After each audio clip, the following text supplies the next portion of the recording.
avec Kolo Koulibaly qui assure la présentation de ce côté-là. Il y aura également la main courante qui sera gérée par certains de nos journalistes. On aura l'opportunité de voir le président de la République en face des corps constitués qui sont venus nous souhaiter des vœux, qu'il va leur retourner de par sa réponse en discours.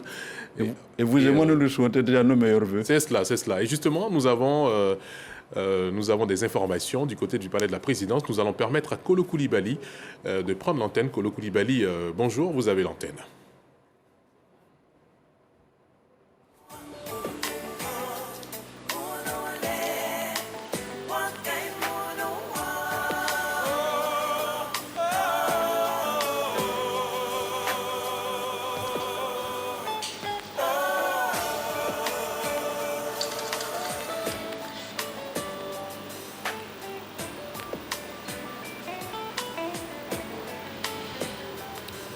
Madame, Monsieur, bonjour et bienvenue à tous et à toutes ici au Palais de la Présidence de la République. Ce jeudi 29 janvier 2026, le président de la République va échanger les vœux avec l'administration du territoire, les partis et groupements politiques. Juste après, ce sera aux forces armées d'entrer dans la salle des pas perdus pour les vœux avec le chef suprême des armées, le président Alassane Ouattara. Ensuite, dans l'après-midi, le monde académique, les entreprises publics et privés. Et on termine avec les vœux des religieux et chefs traditionnels et rois.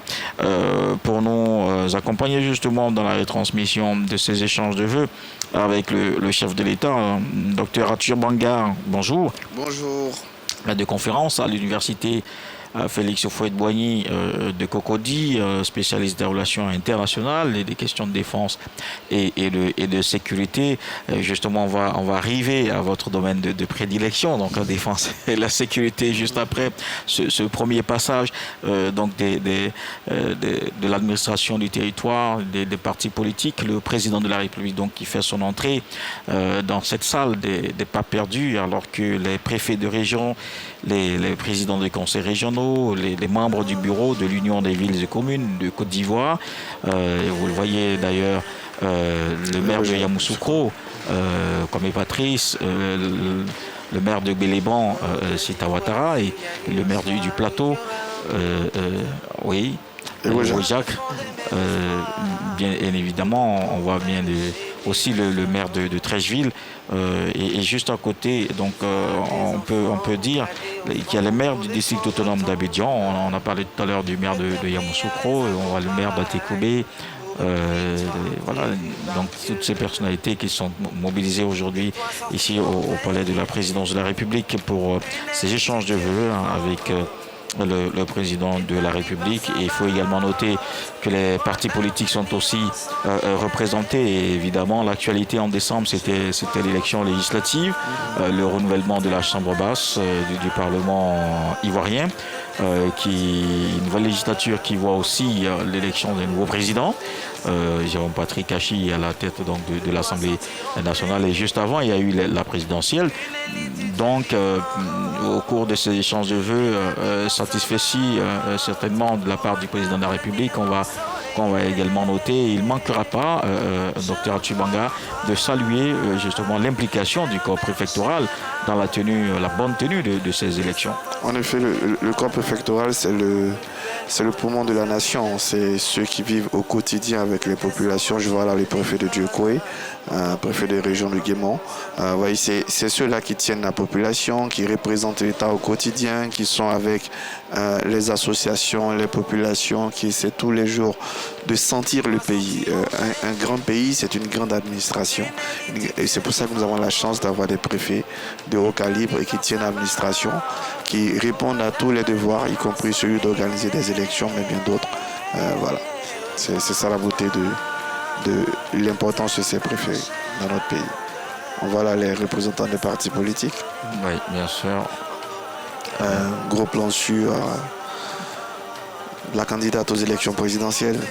Ah oui, Harriet Lagou. Harriet Lagou qui a contribué à faire de notre élection une élection pluridémocratique, avec des participants, ils étaient 5 au total, qui avait la large victoire du président Alassane Ouattara et du RHDP, victoire confirmée aux législatives.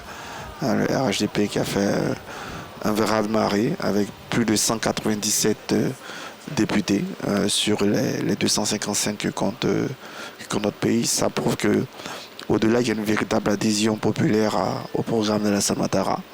On a rarement vu une Assemblée nationale aussi conforter les résultats de la présidentielle de cette façon-là. Une majorité, évidemment, voulue par le RHDP qui veut que ce nouveau mandat du président de la République, le chef de l'État ait les coudées pour gouverner et pourquoi pas entreprendre certaines réformes. Il l'a dit lors des vœux avec le corps diplomatique qu'il faut des réformes pour soutenir ce développement de la Côte d'Ivoire qui est en marche, en développement économique et évidemment pour l'amélioration du quotidien des populations.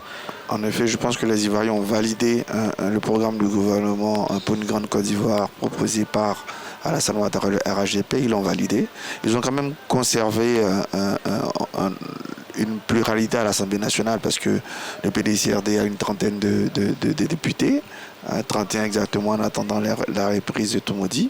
Justement, c'est le nouveau président de l'Assemblée nationale qui sera chargé, lui, d'équilibrer les débats, de faire de l'Assemblée nationale une force de proposition, une force qui va accompagner la mise en application du programme gouvernemental.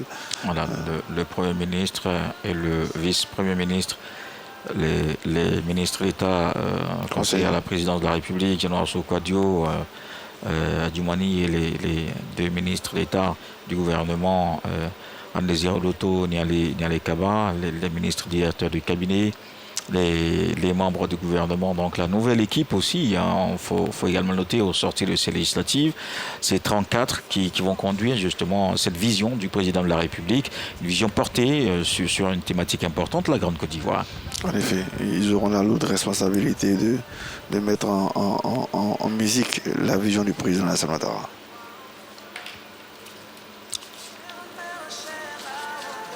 Voilà donc pour les vœux de l'administration du territoire, des partis et groupements politiques qui démarrent maintenant. Monsieur Alassane Ouattara, président de la République de Côte d'Ivoire, Monsieur le vice-président de la République, Monsieur le Premier ministre, chef du gouvernement, Mesdames et Messieurs les présidents des institutions de la République, Monsieur le vice-premier ministre, ministre de la Défense, Mesdames et Messieurs les ministres d'État, Mesdames et Messieurs les ministres, Mesdames et Messieurs les principaux acteurs et animateurs de l'administration du territoire, Mesdames et Messieurs les représentants des partis et groupements politiques, distingués invités, Mesdames et Messieurs. Débuté le mardi 27 janvier 2026 avec les membres de la communauté diplomatique, les bureaux des institutions de la République et les autorités judiciaires, la cérémonie d'échange de vœux du Nouvel An en est à ce jour, jeudi 29 janvier 2026, à sa deuxième et ultime journée avec la présentation des vœux de 4 grands ensembles qui interviendront successivement au cours de cette matinée et dans l'après-midi.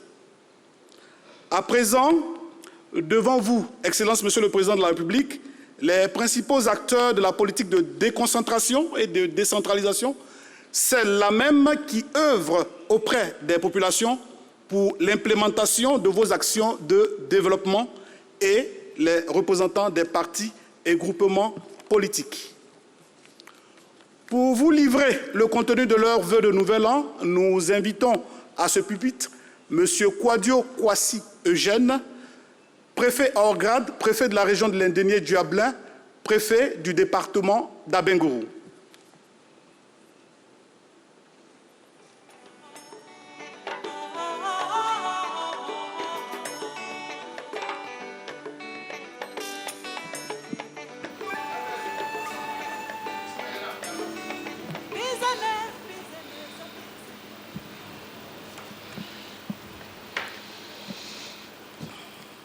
Excellence, Monsieur le Président de la République, Monsieur le Vice-président de la République, Monsieur le Premier ministre, Mesdames et Messieurs les présidents des institutions de la République, Monsieur le Vice-premier ministre, ministre de la Défense,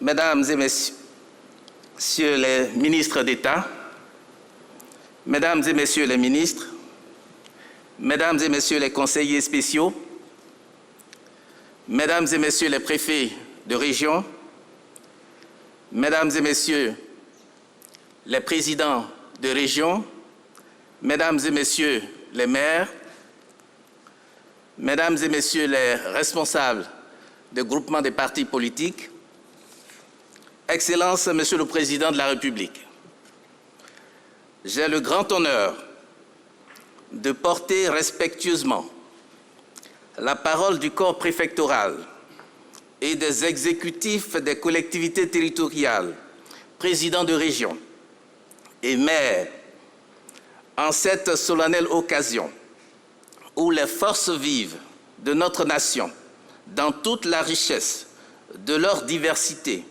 ont l'insigne opportunité de vous exprimer leurs vœux pour l'année nouvelle, en exécution de cette mission républicaine dont je mesure la portée. Je voudrais, au nom de ces deux grandes entités, corps préfectoral et collectivités territoriales, vous prier de bien vouloir recevoir nos vœux déférents et respectueux de santé, longévité et de parfaite réussite de l'ambitieux programme de développement de la Côte d'Ivoire que vous portez avec abnégation. Qu'il me soit également permis, Excellence, Monsieur le Président de la République, de profiter de ce pupitre pour vous adresser, avec beaucoup de respect, nos souhaits fervents d'une année 2026 pleine de santé, de bonheur et de réussite à Madame la Première Dame, votre chère épouse, ainsi qu'à l'ensemble des personnes qui vous sont chères. Excellence, Monsieur le Président de la République, le 25 octobre de l'année dernière, le peuple de Côte d'Ivoire a renouvelé sa pleine confiance en vous élisant président de la République avec un suffrage de 89,77%. Les membres du corps préfectoral, les présidents de région et les maires sont heureux de vous adresser solennellement leur profonde admiration pour cette victoire éclatante, reflet de la communion d'un président avec son peuple. Ils vous assurent, par ailleurs, de leur total et ferme engagement à œuvrer pour une administration territoriale toujours plus efficace et plus proche des populations en 2026. Par leur adhésion sans réserve à votre vision d'un développement social et économique équilibré. Pour ce faire, et pour la part qui lui concerne, le corps préfectoral s'engage avec détermination à accentuer dans les circonscriptions administratives la conduite d'initiatives tendant au renforcement de la paix et de la cohésion sociale, condition primordiale pour la réalisation réussie et fructueuse des politiques publiques. Les comités départementaux de sécurité ne manqueront pas d'être davantage mis en avant, avec rigueur et fermeté, dans le traitement des grands fléaux que constituent la drogue, l'orpaillage clandestin, le grand banditisme, la fuite des produits d'exportation, la corruption, les accidents de la voie publique et le désordre urbain. La gouvernance locale sera également renforcée au cours de cette année 2026 par la coordination plus active et le suivi des programmes et activités des structures déconcentrées et décentralisées en vue d'en garantir l'impact sur les populations.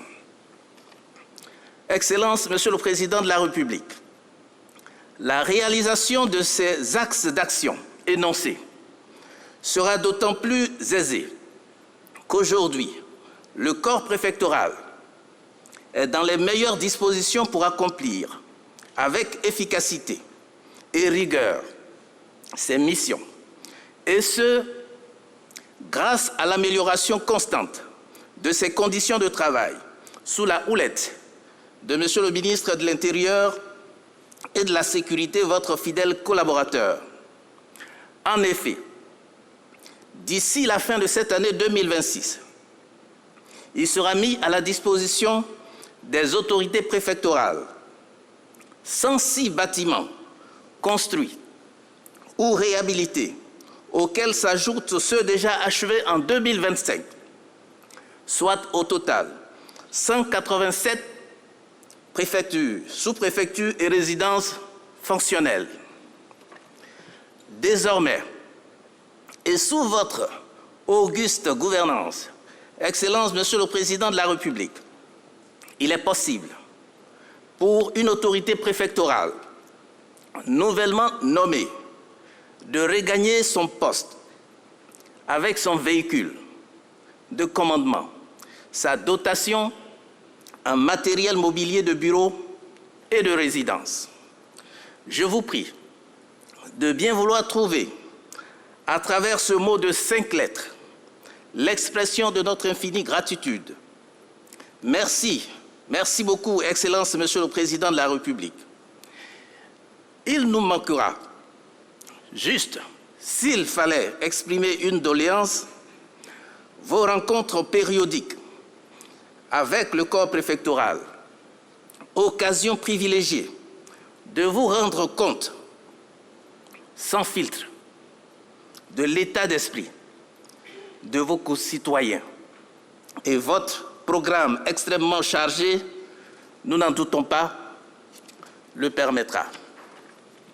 S'agissant des collectivités territoriales, les présidents de région et les maires seront davantage plus proches des populations grâce à la nouvelle approche de planification plus participative, axée sur les consultations formelles et préalables des communautés pour la détermination des priorités. Parallèlement, le recouvrement électronique des recettes sera mis en avant en vue d'accroître la capacité et l'autonomie financière des collectivités territoriales pour faire face aux besoins croissants en investissement. Grâce à son interconnexion en cours avec le Trésor public, le déploiement intégral du système de gestion intégrée des données d'archivage numérique des collectivités territoriales SIGIDAN offrira désormais la garantie d'une gestion optimale des ressources et des dépenses, tout en améliorant la reddition des comptes des présidents de région et des maires. Dans ce contexte, le corps préfectoral salue la mise à jour audacieuse d'une dizaine de projets de textes législatifs initiés par Monsieur le ministre de l'Intérieur et de la Sécurité, dont l'aboutissement permettra un encadrement plus rigoureux et une meilleure mise en cohérence de l'action des collectivités territoriales avec les standards internationaux de gestion. Excellence, Monsieur le Président de la République, les élus locaux m'en voudraient de ne pas porter à votre très haute attention deux de leurs souhaits pour lesquels ils sollicitent votre très haute, bienveillante attention. Le premier a trait à la finalisation de la loi portant statut de l'élu local, longtemps attendue et destinée à permettre à ces acteurs essentiels de la gouvernance locale d'exercer pleinement leurs compétences dans des conditions plus adaptées et sécurisées. Le deuxième porte sur la mise en œuvre pleine et entière des 16 domaines de compétences transférés, mais non encore appliqués, 23 ans après la promulgation de la loi portant transfert et répartition des compétences de l'État aux collectivités territoriales. Pour l'heure, Excellence, Monsieur le Président de la République, l'ensemble des acteurs de la décentralisation se félicitent de la progression constante des moyens financiers que le gouvernement met à la disposition des entités territoriales décentralisées. Ainsi, de 257 milliards en 2022, le montant total des dotations et des quotes-parts d'impôts reversés aux collectivités territoriales atteindrait en 2026 479,7 milliards de francs CFA, soit un doublement des concours de l'État en l'espace de 4 années, traduisant avec éloquence la priorité accordée à l'autonomie financière des collectivités territoriales.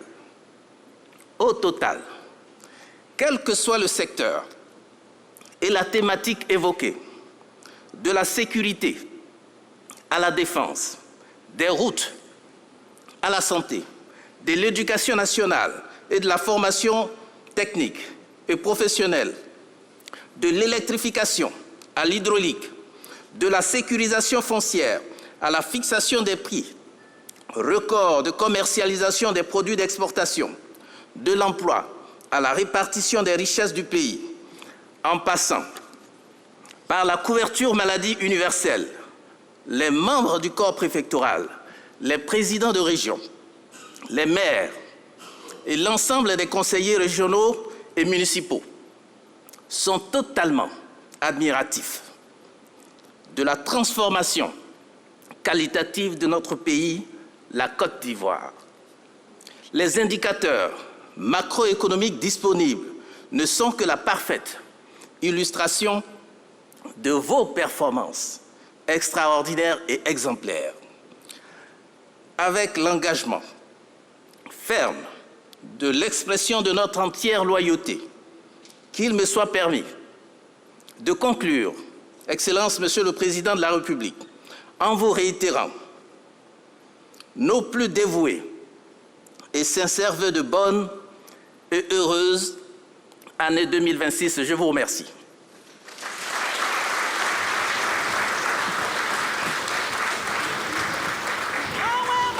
Voilà, le préfet de région de l'Indénié, Duablin Kwasigogène, donc le porte-parole des représentants des collectivités et du corps préfectoral qui a annoncé évidemment le bilan et aussi s'est projeté sur cette année 2026 en termes d'action au niveau local, au niveau de représentation de l'administration centrale et aussi de la gouvernance locale. Excellence, Monsieur le Président de la République, très respectueusement, nous vous invitons pour votre mot en retour des vœux à vous exprimer.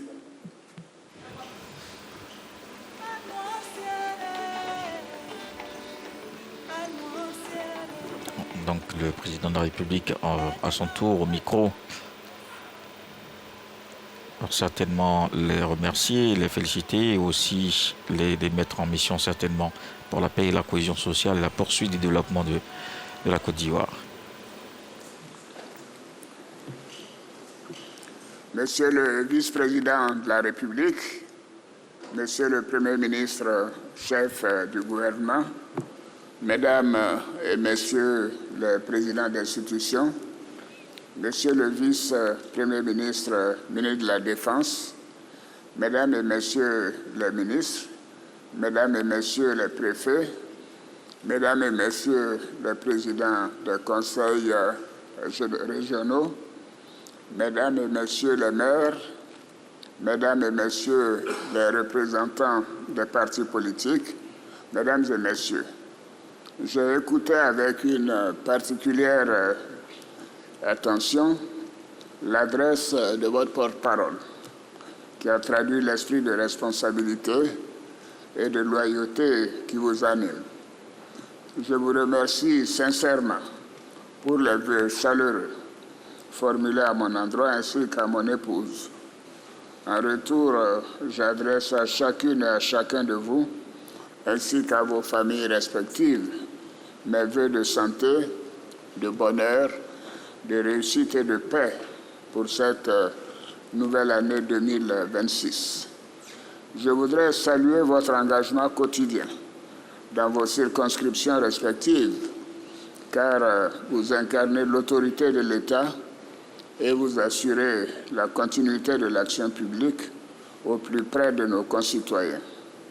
Je voudrais également vous remercier pour les sentiments d'admiration que vous avez exprimés suite à ma réélection à la magistrature suprême, signe de votre attachement aux valeurs républicaines et de votre adhésion aux idéaux qui fondent notre action commune au service de la nation. J'ai également écouté avec une grande attention la réaffirmation de votre engagement à œuvrer pour une administration territoriale plus efficace, plus accessible et toujours plus proche des populations. C'est une orientation essentielle pour renforcer la confiance entre l'État et les citoyens. Je vous en félicite et je vous encourage à poursuivre dans cette voie. Mesdames et Messieurs les préfets de région et de département et préfets de département, je me félicite du rôle moteur que vous jouez dans l'animation des cadres locaux de concertation, notamment les comités départementaux de sécurité qui, sous votre impulsion, ont su s'imposer comme de véritables plateformes de dialogue, de prévention et de gestion des tensions locales. Je note avec satisfaction votre volonté dans cette année 2026 d'intensifier l'action de ces comités dans la lutte contre les grands fléaux de notre société à travers une approche coordonnée et responsable. Je salue également votre ambition pour une gouvernance locale plus participative et inclusive, impliquant davantage les populations dans la planification, le suivi et l'évaluation des programmes publics. Ce changement de paradigme contribuera sans aucun doute à l'amélioration de l'action publique au niveau territorial et à l'émergence de solutions durables co-construites avec les acteurs locaux. En outre, je voudrais vous remercier pour l'expression de reconnaissance que vous avez exprimée pour les efforts constants en faveur de l'amélioration de vos conditions de vie et de travail. L'administration territoriale, dans toutes ses composantes, mérite le soutien continu de l'État pour mieux remplir ses missions. Enfin, je tiens à vous adresser mes chaleureuses félicitations pour le travail rigoureux et remarquable que vous avez accompli durant les élections présidentielles du 25 octobre et les législatives du 27 décembre 2025. Par votre professionnalisme et votre sens élevé de l'État, vous avez su garantir la tenue d'élections apaisées, transparentes et respectueuses de notre démocratie. Votre action a permis de rassurer les populations sur l'ensemble du territoire, de préserver la paix et la cohésion sociale et de garantir la sécurité. Pour cela, je vous exprime ma reconnaissance ainsi que celle de la nation. Mesdames et Messieurs les membres du corps préfectoral, Mesdames et Messieurs les présidents des conseils régionaux, Mesdames et Messieurs les maires, Mesdames et Messieurs, je prends bonne note de votre volonté affirmée d'être toujours plus proche des populations. L'implication des communautés dans la définition des priorités locales est en effet un facteur clé pour bâtir un développement qui réponde réellement aux besoins de nos concitoyens. Dans ce contexte, et pour soutenir davantage votre action, vos actions de proximité, nous poursuivrons la dynamique de modernisation de notre administration et des finances publiques. De même, les textes relatifs au transfert de compétences, une étape déterminante dans le processus de décentralisation, feront l'objet d'un examen attentif par le gouvernement. Je comprends votre attente quant à l'adoption prochaine d'un cadre juridique destiné à renforcer le statut des élus locaux. Ce cadre est essentiel pour consolider votre rôle institutionnel. Par ailleurs, l'application du transfert des compétences constitue une étape déterminante pour la réussite de notre processus de décentralisation. Les textes concernés feront l'objet d'un examen attentif par le gouvernement. Mesdames et Messieurs les préfets, Mesdames et Messieurs les présidents de région, Mesdames et Messieurs les maires, Mesdames et Messieurs, je suis heureux de constater avec vous que notre pays connaît une transformation profonde et positive dans tous les secteurs clés, la sécurité, la santé, l'éducation, l'emploi, les infrastructures et bien d'autres encore. Ces progrès sont le fruit de votre engagement collectif à tous les niveaux et de votre détermination à faire avancer la Côte d'Ivoire. En ce début d'année 2026, je voudrais inviter chacune et chacun d'entre vous, préfets, présidents de conseils régionaux, maires, responsables de partis politiques, partis et groupements politiques, à demeurer des relais de l'action gouvernementale. Dans un contexte de transformation accélérée de notre pays, votre rôle sera plus que jamais décisif pour garantir la mise en œuvre efficace des politiques publiques au plus près des populations. Je vous engage donc à maintenir cet esprit de responsabilité, de proximité et d'innovation, afin qu'ensemble, nous puissions continuer de faire avancer la Côte d'Ivoire dans la stabilité, la solidarité et le progrès partagé. C'est avec cette foi en notre destin commun que je vous renouvelle à tous, Mesdames et Messieurs, mes vœux les plus sincères de santé, de succès et de bonheur pour l'année 2026. Bonne et heureuse année à toutes et à tous. Je vous remercie.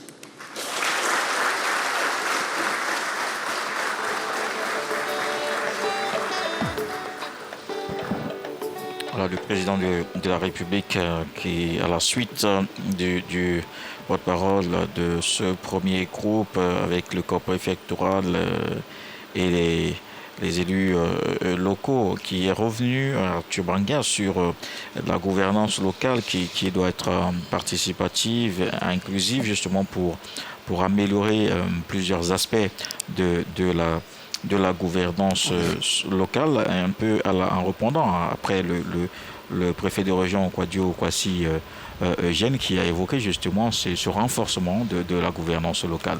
En effet, la démocratie, c'est des acteurs. Et aujourd'hui, la démocratie évolue de telle sorte que... Le président de la République de se retirer. Un cocktail offert en votre honneur par le chef de l'État vous est servi dans les jardins du palais présidentiel, en compagnie du ministre de l'Intérieur et de la Sécurité et des hautes personnalités présentes dans cette salle. Excellente suite de journée à tous et à toutes, et bon retour chez vous. Je vous remercie. Voilà, donc on le disait, la gouvernance locale, vous l'avez dit, docteur, c'est pour les hommes et avec les hommes. Exactement. D'où l'idée justement de cette gouvernance locale participative et inclusive. Exactement, c'est tout l'essence de la démocratie. La démocratie, ce n'est pas que les élections et on part. Après les élections, au quotidien, il faut pouvoir associer les populations, discuter avec elles, les impliquer dans les choix à faire. C'est ça, c'est cette gouvernance locale, cette façon de penser la démocratie, qui est une démocratie que nous qualifions de substantive, parce qu'elle va toucher tout le monde, elle va impliquer tout le monde. Et ça va déjà permettre aux Ivoiriens d'être des citoyens, en ce sens qu'ils participeront tous les jours à la gestion de leur cité. Le président de la République qui vient de saluer le secrétaire exécutif du PDCI RDA, Yapo Calix, et on l'a dit, c'était aussi avec les représentants des partis politiques. Et cela aussi, vous parliez à l'instant de dynamique démocratique, et c'est bien là l'illustration et le reflet. Mais bien sûr, notre démocratie se bâtit, se construit avec des partis politiques déjà durant l'époque coloniale et puis depuis 1990. Ils sont aux premières loges aujourd'hui, ils sont associés et notre Parlement n'est pas monocolore. Il y a des partis politiques qui sont présents, dont le PDCI-RDA qui incarne aujourd'hui l'opposition parce que c'est le plus grand parti d'opposition avec des élus. C'est ensemble qu'on construit une nation avec les idées des uns et des autres. Et justement, au niveau local, on a le temps d'expérimenter une démocratie plus participative. Vous savez, dans les conseils municipaux, tout le monde se côtoie. Dans les conseils généraux, tout le monde se côtoie. Et c'est d'ailleurs la raison pour laquelle il y a la proportionnelle. De sorte que dans le conseil, il y a tous ceux qui participent, qui ont participé à l'élection, d'être représentés au sein de ce conseil pour la gestion locale. C'est cela. Donc, à tous les niveaux de notre démocratie, il y a cette participation de tous les acteurs par les proportionnels, par le fait que notre Assemblée nationale soit multicolore, par le fait justement de cette gouvernance locale. Parce que, vous savez, les préfets, je vous parlais de cette lecture des préfets qui ont pointé du doigt ce qui mine un peu nos sociétés, que ce soit les questions de sécurité, les questions d'orpaillage, les questions de corruption, les questions climatiques. Mais ces questions-là, c'est des questions qui doivent mobiliser l'ensemble de la société, l'ensemble des partis politiques, surtout quand on est au niveau local. Et c'est cela que les préfets et la réponse du chef de l'État sur ces questions-là a été positive. Il a décidé de l'accompagner parce qu'il perçoit lui-même la pertinence de cette démocratie locale participative qui emmène le citoyen à être beaucoup plus actif au-delà des périodes électorales. Oui, et justement, une autre question est évoquée, et c'est 23 ans après aujourd'hui, la question des collectivités avec la mise en œuvre de cette loi, y compris le statut de l'élu local qui est très attendu par les élus. Une question, évidemment, le président de la République a je pense, indiqué que le gouvernement va se pencher sur la question de sorte à regarder les aspects de mise en œuvre de cette loi attendue justement par les élus. Oui, en effet, on a aujourd'hui une décentralisation qui progresse. On construit notre pays aussi avec cela. On a mis une loi, il faut maintenant l'appliquer. Il y a des difficultés par moment. Le président de la République s'est engagé à accélérer cela pour que maires, présidents de conseils régionaux se sentent beaucoup plus utiles, plus efficaces sur certaines questions qui leur reviennent du point de vue de la loi. Par exemple, les écoles, vous savez, la gestion du primaire par les municipalités, des collèges et des lycées par les conseils généraux. Voilà, certains aspects de la sécurité avec les polices municipales. Tout ça, c'est des éléments de compétences que l'État, par ces lois-là, transmet aux collectivités territoriales. Ça va donner plus de sens aux collectivités territoriales, surtout si à côté, elles appliquent ces vraies gouvernances locales qui permettent une participation active des populations dans les prises de décision et dans l'exécution des politiques. Ouais, et les préfets spécialement ou spécifiquement ont cette mission de maintien de la cohésion, maintien de la paix dans les localités. Et le préfet de région de Landini-Dioablin en parlait avec les comités de veille qui sont mis en œuvre, et il a indiqué que ce sera avec beaucoup de dynamisme. Bien que sûr. Ces comités seront animés, dont le suivi sera fait pour que justement on ait cette cohésion, cette paix qu'on a quand même globalement pu constater lors des élections. Vous voyez le bel échange entre un préfet et le président du CESEC, un président d'institution qui est par ailleurs président du conseil régional. Donc vous voyez, on retrouve cette volonté d'associer de gouvernance locale, de déconcentration avec les préfets et de décentralisation décentralisation avec des acteurs comme les présidents de conseils régionaux, comme les maires. Et c'est cet ensemble-là qui doit nous permettre justement de pouvoir évoluer dans une politique, une gouvernance plus efficace. Parce qu'au final, il faut que chaque centime offert, chaque centime du contribuable ivoirien soit efficace. Et pour être efficace, je pense qu'il est bien que préfet, maire, agents de déconcentration et de décentralisation travaillent ensemble pour le bien-être de nos populations. Oui, absolument. Alors, donc, je pense que pour ce premier groupe, on va justement marquer une pause après les vœux de l'administration du territoire, les partis et groupements politiques. On l'a rappelé juste après, les forces armées vont entrer dans la salle des pas perdus pour les échanges de vœux avec le chef suprême des armées, le président de la République, Alassane Ouattara. On se retrouve donc juste après. On va donc marquer une pause maintenant. Retour sur le plateau consacré au direct des présentations de vœux au président de la République, la présentation des vœux qui est faite par les corps constitués. On a pu voir en face du président de la République tout à l'heure les élus et aussi les préfets. Tout à l'heure, il va recevoir les personnels de l'armée et on va en attendant commenter cette première partie de la présentation de vœux au président de la République. Le président de la République a reçu, je le disais tantôt, les préfets et puis également les hommes politiques qui ont partagé ensemble des vœux. Qu'est-ce que cela, comme image, nous renvoie? Oui, pour relever le cas des préfets, vous savez, il s'agit de voir les comportements de la République de Côte d'Ivoire. Et quand en sciences politiques, lorsqu'on évoque la République, on dit qu'il y a 3 éléments fondamentaux. Le premier élément, c'est un peuple. Le deuxième élément, c'est un territoire. Et le troisième élément, c'est une institution politique. Donc, le territoire définit le contour de ce qu'on appelle le pays de l'État. Or, il s'avère que lorsque un État a 322 km² et que les évolutions de l'État font que l'État ne peut pas être présent, c'est-à-dire le sommet de l'État ne peut pas être présent partout. Alors, il revient à appliquer les préceptes de ce qu'on appelle la démocratie représentative. Ça veut dire tout simplement que le président de la République qui est au sommet de l'État, qui est dans la capitale se trouve à 1000 km de... Je prends le cas de Gbeleban, que je connais bien, qui est à 1000 km de la capitale. Alors, celui qui est à Gbeleban, comment se sentirait-il ivoirien s'il n'y a pas une représentation symbolique administrative? Un bout de l'État. Voilà, un bout de l'État. Donc, ce qui constitue le découpage de ce qu'on appelle la décentralisation. L'État a décentralisé ses compétences jusqu'à dans les fonds baptismaux du territoire de Côte d'Ivoire. L'administration qu'on appelle préfectorale représente cela. Soit c'est une sous-préfecture, soit c'est une préfecture. Le préfet représente à proximité le président de la République. Alors, on pourrait les relever à plus d'une centaine de préfets en Côte d'Ivoire. Toujours est-il que nous arrivons en fin d'année et ils viennent faire allégeance par leurs représentants. C'est ce qu'on appelle le corps constitué. Dire au président, ben oui, c'est vrai que moi je suis à Zouaounien.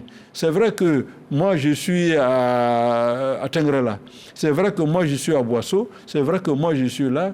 Mais nous, jusqu'à preuve du contraire, nous sommes au service du pays. Nous avons été affectés pour servir le pays à proximité de ce peuple-là et loin de la capitale. Nous sommes venus vous signifier notre allégeance. Et puis nous sommes venus nous enquérir. Ah, monsieur le président, vous avez bonne mine, vous allez très bien. Vous voyez bien, ça fait vraiment un effet affectif que nous sommes venus vous signifier. Et ça rassure. Moi, je pense qu'une république, ça fonctionne comme ça, avec des dévolutions de toute nature, l'État qui a sa déconcentration, mais aussi qui a décentralisation. Et les vœux consistent à venir signifier que nous sommes là-bas, nous sommes au travail, nous sommes encore membres, nous activons les consignes que nous recevons de vous, et c'est ce qui fait la cohésion sociale. C'est cela. Et administrative. On a vu le président de la République en face des politiques, des élus. Oui. D'aucuns disent qu'il y a rupture de communication ou de dialogue entre les partis d'opposition et puis l'État. Est-ce que cette image aujourd'hui de voir des députés du PDCI ou des élus du PDCI-RDA et de d'autres partis ne vient pas contredire cette assertion? Je ne voudrais pas rentrer dans la polémique. Vous savez que nous sommes dans un état de droit. Dans un état de droit, nous sommes en démocratie, jusqu'à preuve du contraire. Vous savez, le jeu de pouvoir est apprécié différemment, selon d'où on se situe. Vous vous situez avec le régime du pouvoir, vous estimez que les actions que vous posez, que sont des actions idoines, voilà, de bonne loi. Quand vous êtes dans l'opposition, et ils ont tendance à dire l'opposition est faite pour s'opposer. Alors, quand vous vous opposez systématiquement, quoi de positif vous aurez à dire sur ce qui se passe? Donc, vous-même, vous vous êtes cantonné dans une situation de nihiliste, de refus, de rejet même de l'autre. Alors, dans une telle situation, comment la communication serait positive? Premier problème. Deuxième, jusqu'à preuve du contraire, on a une vieille habitude ici, une coutume de dire que je ne communique avec toi lorsque non seulement tu m'écoutes, mais que tu acceptes ce que je dis. Ça devient un moyen d'harcèlement, ça devient un moyen de dictature. Ce que toi tu reproches à l'autre, tu dis non, il faudrait que ce dernier accepte ça de toi. Parce que moi j'ai demandé ça, tu dois impérativement me donner ça. Si tu ne me donnes pas ça, je te rejette, tu es dictateur. Là où on ne voit pas le bipolarisme de la dictature, c'est-à-dire de la singularité, du bornage des positions de chacun. Donc, vous voyez que c'est des coutumes, c'est des traditions que nous devons, des réflexes que nous devons cultiver en nous-mêmes. Certainement, dans une démocratie, il y a une démocratie fonctionnelle où, dans la communication, il y a ceux qui éjectent, qui ont été élus pour ça. Parce que jusqu'à preuve du contraire, la notion de démocratie est synonyme de, comment on pourrait dire, de la loi qui est issue d'une majorité. Parce qu'on suppose qu'il ne peut pas avoir un consensus dans une république, surtout quand on fait 30 millions. Donc qu'est-ce qu'il faut faire? Ça veut dire qu'il faut être très prudent. C'est vrai qu'on soit adepte ou on adhère à des idéologies ou même à des concepts sociologiques, identitaires, spéciaux. Il y va de ta liberté. Mais lorsque tu renies à l'autre le droit de dire non, et tu lui affubles le droit de dire oui à tout ce que toi tu veux, ben c'est un blocage de communication, tout simplement. Et bien donc on doit quand même faire un effort de cultiver le dialogue, et un dialogue dans le bon sens pour dire ben oui, toutes mes requêtes ne sont pas reçues, et moi aussi avoir d'aménager mes requêtes de telle sorte que ça soit recevable. D'accord, donc c'est rassurant de voir parmi ces corps constitués... Absolument. Vous avez vu les politiques qui ont, bien qu'opposants, ont fait la démarche de venir faire allégeance, de venir s'enquérir du bon État et de venir écouter le chef de l'État. C'est cela, c'est le président. Ben oui, ça c'est aussi, ça c'est la démocratie aussi. C'est cela. Voilà, nous pouvons être opposés idéologiquement, mais ce qui prime, c'est l'intérêt supérieur de la nation. Vous, aujourd'hui, vous incarnez le président de la République, c'est-à-dire l'intérêt supérieur de la nation, et moi, il est de mon devoir de venir, à défaut de me soumettre, mais de venir adhérer à votre... D'accord. Alors, docteur, on a le président de la République qui reçoit tout à l'heure l'armée de Côte d'Ivoire. C'est lui le chef suprême de l'armée de Côte d'Ivoire. Absolument. On sait que la Côte d'Ivoire aujourd'hui, quand même, dans la sous-région, a une certaine sécurité qui dissuade toute velléité d'attaque. Qu'est-ce que le président de la République, selon vous, aura comme discours face à l'armée de Côte d'Ivoire?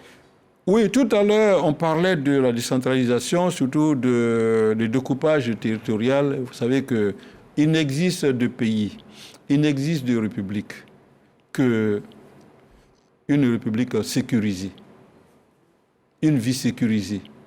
un tempérament sécurisé, un État sécurisé. Alors, l'armée républicaine, l'armée de l'État a cette mission de sécuriser les populations dans son État. Ce sont des hommes de métier dont leur métier, c'est de sécuriser l'État de Côte d'Ivoire. Et sécuriser l'État de Côte d'Ivoire, ça veut dire que leur mission, ils doivent l'assurer sur les 4 points cardinaux de la Côte d'Ivoire, de telle sorte que tout le programme du président qui a été énoncé, le programme sur l'éducation nationale, sur l'électricité, sur le pétrole, sur les mines, ça ne peut se faire que dans la quiétude, s'il vous plaît, que dans la paix, s'il vous plaît. Alors cette mission-là, c'est une mission impériale, c'est une mission judicieuse, et elle est noble. Et cette armée-là, jusqu'à preuve du contraire, elle a pour mission non seulement de sécuriser, mais elle vient faire allégeance. Oui, président, vous avez été élu. Bravo. C'est le peuple qui vous a élu. Nous aussi, nous avons voté. Oui, président, nous sommes venus prendre notre carnet de mission. Nous sommes venus prendre des consignes. Oui, président, nous sommes dans le bac du décisionnel que vous allez, dans la vision décisionnelle que vous allez nous fixer. Et c'est dans le cadre de nos missions. Nous sommes venus vraiment vous affirmer cela. Soyez rassurés. Et ça, c'est très bon dans une république, c'est très bon pour un État, c'est très bon pour un président. D'accord. Alors, dans un contexte aujourd'hui où aux 4 coins du monde, on voit des pays constamment en conflit, en guerre, est-ce que le président aujourd'hui, dans son discours, va rassurer notre armée? Le conflit, c'est le comble. Le conflit, c'est le comble. Le conflit, c'est le désastre. La guerre, c'est le désastre, c'est la démolition, c'est chaotique. Jusqu'à preuve du contraire. Que Dieu nous en garde. Jusqu'à preuve du contraire, aujourd'hui, nous ne vivons pas ces effets-là, et nous vivons dans un état apaisé. Donc nous ne pouvons vraiment que nous enorgueillir et remercier Dieu et se battre pour conserver cette paix et sous la bienveillance de l'armée qui veille sur nos intérêts. C'est bien cela. On aimerait en tout cas avoir une Côte d'Ivoire paisible Absolument. comme ça pour l'éternité. Et pour l'éternité. Voilà, aucun pays ne souhaite la guerre ni le conflit. C'est cela. Et on souhaite à nos pays, que ce soit voisins ou bien lointains, de connaître aussi la paix. Il y a des pays qui sont en guerre. Oui, mais en convergeant vers cela, je n'avais pas voulu faire ce clin d'œil, parce que jusqu'à preuve du contraire, il y a un précepte qui dit qui prépare la guerre, prépare la paix, qui prépare la paix, prépare la guerre. Vous savez bien, c'est-à-dire que même quand vous commencez par la guerre, vous allez finir par la paix. Et il y a rarement de paix perpétuelle. C'est un idéal qu'on puisse dire. Mais toujours est-il qu'on souhaite que de votre temps de vivant, que vous pouvez connaître ce que c'est paix. Parce que la catastrophe de la guerre est tellement désastreuse jusqu'à preuve du contraire. Il n'y a qu'à voir, c'est sur ce précepte qu'après 1945, qu'on a imaginé une paix perpétuelle mondiale et on a mis des institutions, les Nations Unies sur pied pour veiller à cela, parce que l'effet chaotique que le monde a connu à partir de avec les 2 guerres, première et deuxième guerre mondiale, a fait de telle sorte que, comment vous pouvez imaginer une bombe avec l'avènement de ces nouvelles technologies, une bombe à circonférence peut être définie pour détruire un pays. À quoi servira l'existence? Vous voyez? Donc tous les éléments sont là pour que nous ayons une intelligence pour dire non, et que le plus important dans la vie d'un homme, dans la vie d'un pays, c'est la paix. Parce que toute votre intelligence ne peut se dérouler, se perpétuer, s'exercer que dans la paix. Vous ne pouvez pas imaginer. C'est au nom de la paix que vous et moi, nous sommes quittés simplement chez nous de nos lits et nous avons fait ce parcours et nous sommes venus, nous sommes en train de parler du pays. C'est la paix qui autorise cela. Nous avons connu quelques soubresauts là, qui n'étaient même pas encore de vraies guerres, si on peut se dire. Parce que les vraies guerres qu'on a connues, quand vous les entendez, ce sont des années durant, et quand on voit la catastrophe à 99% des pays ou bien des édifices, des infrastructures, c'est encore plus grave. Souhaitons que nous avons connu depuis 2011 une paix de 15 ans, et nous postulons vers une paix de 20 ans, de 30 ans, de 40 ans. Et pour le meilleur des Ivoiriens, s'il vous plaît. D'accord. Donc vous corroborez les dires de ceux qui disent que la Côte d'Ivoire, ou qui prennent la Côte d'Ivoire en exemple, quand il s'agit de paix. Oui, tout à l'heure je disais que qui prépare la paix prépare aussi la guerre. Oui, effectivement, l'armée qui va venir faire allégeance ou venir présenter les vœux au président, c'est le symbole. Nous avons vu au cours du défilé du 7 août tout l'armement, toute l'organisation de cette armée qui nous rassure, qui rassure les Ivoiriens. Nous avons un ministre de la Défense, donc nous apprécions beaucoup, que nous aimons beaucoup aujourd'hui, jusqu'à preuve du contraire. C'est vous dire que oui, quand on dit que la Côte d'Ivoire au travail, mais on ne peut travailler que dans la sécurité. Et la première sécurité, c'est la quiétude, la paix, voilà. Vous savez que il peut avoir à nos portes la guerre. Voilà. Mais chaque pays a su ses responsabilités. Ils peuvent faire ce qu'ils veulent, il y revient de leurs compétences. Mais à nous de préserver notre paix de telle sorte que les velléités ne puissent pas vraiment nous atteindre ou s'inviter dans notre pays. C'est tout. Mais ça, ce sont nos prérogatives. Ce sont les prérogatives de l'armée, des corps paramilitaires. Voilà, et de l'État et de la vision de l'État. Sécuriser premièrement l'État de Côte d'Ivoire. Et dans les 4 points cardinaux, les 30 millions d'Ivoiriens. C'est l'idéal, ça ne se discute même pas. Maintenant, partant de là, il faut se donner les moyens de le faire. Bon, je n'entrerai pas dans les détails techniques, stratégiques, comment ça se fait, parce qu'il y relève du secret de l'État. La grande muette, c'est ce qu'on dit. Absolument. D'accord. Alors, pour vous, aujourd'hui, la Côte d'Ivoire, dans son idéal, a une armée qui peut assurer la sécurité de son territoire, ou qu'est-ce qui nous manque pour y parvenir? Oui, je peux dire qu'aujourd'hui, la Côte d'Ivoire a les moyens d'assurer sa sécurité. Surtout quand on voit tout l'arsenal, je ne dis pas de guerre, tout l'arsenal militaire que nous avons vu défiler, voilà, de défense, si on peut se dire, tout dernièrement, le 7 août, je crois que c'est au défilé du 7 août. Et puis, vous savez que le premier paramètre, le premier élément de la sécurité, c'est l'information. Absolument. Vous savez, ouais, écoutez, Monsieur Sullier, vous êtes levé ce matin, vous n'avez pas entendu, sur les ondes, comme quoi que la Côte d'Ivoire a été attaquée là, où il y a telle zone qui est menacée. Ça, c'est le premier paramètre. Ça veut dire que la Côte d'Ivoire est en sécurité et qu'aujourd'hui, nous sommes en paix, nous travaillons dans la paix. Ça, c'est le premier indicateur. Les autres indicateurs, maintenant, relèvent des prérogatives de l'armée et des personnes qui ont cette compétence, qui ont cette mission. Et ça ne se fait pas sur les plateaux, ça ne se fait pas dans les longs discours, ça ne se fait pas à la dévolution du public, ça se fait dans le secret, jusqu'à preuve du contraire. Parce que l'autre qui est là-bas, qui a des velléités, qui veut vous attaquer, s'il sait ce que vous préparez, s'il sait ce que vous avez, tout ce que vous avez, lui va se préparer en conséquence. Il a un coup d'avance. C'est ça, c'est ce qu'on appelle la stratégie. Voilà, vous définissez votre stratégie en fonction de ce que l'autre a, et l'autre aussi définit sa stratégie en fonction de ce que vous avez. Donc, c'est une pratique qu'il faut, qui est bien, en tout cas de nos jours, qui est bien contiguë, pour ne pas dire bien menée par ceux qui ont la charge de cette mission. On ne peut que s'en féliciter et leur dire merci. D'accord. Vous êtes d'accord avec ceux qui disent qu'aujourd'hui, il est facile de circuler, que ce soit à Abidjan ou à l'intérieur du pays, à toute heure, sans crainte de se faire agresser ou sans crainte de quelque malheur que ce soit. Dieu merci, quand on regarde les indicateurs, les indicateurs, tout dernièrement, je lisais vraiment les statistiques en disant que Abidjan, notamment même, ils ont pris le cas d'Abobo, qui était vraiment l'une des zones grises ou même un quartier jugé extrêmement dangereux. Mais aujourd'hui, à Bobo, je crois que vous avez un indicateur de 1,2. Voilà, de 1,2, c'est-à-dire équivalent à ce qui se passe à Genève, en Suisse. Voilà. C'est-à-dire, voilà, l'indice de sûreté, aujourd'hui à Bobo, est égal à ce que vous vivez aujourd'hui à Genève. Alors, vous voyez que c'est un saut qualitatif quand on sait d'où nous venons. Il ne faut pas en dire plus. Il faut vraiment plutôt remercier Dieu et s'en féliciter.